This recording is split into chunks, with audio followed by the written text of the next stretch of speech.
Welcome to Sweet Life Beat Life. We hope this video helps. You start by preparing the device. Make sure your Geo SIM has active data and the phone is on 4G. Once ready, tap Menu, then Settings. From there, open Network and Connections and select Hotspot and Tethering. This is where Hotspot lives. You enable mobile data first because Hotspot shares that connection.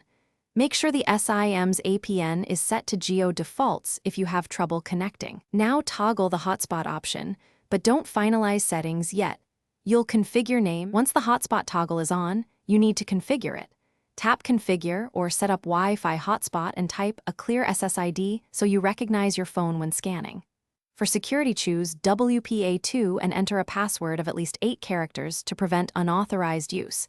This protects your data and metered plan. Set the band to 4 GHz for most devices to connect reliably. Save these changes and then activate the hotspot. Your phone now advertises the network to nearby devices. Now connect other devices. Open Wi-Fi on the client, pick your SSID, enter the password, and check that it receives an IP address and internet access.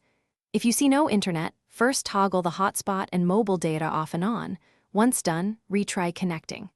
Make sure the APN is correct for Geo and that data is not blocked by a data saver. If problems persist, restart the phone or reset network settings. This often clears configuration conflicts and restores hotspot functionality. Thanks for watching. Consider subscribing if we helped you.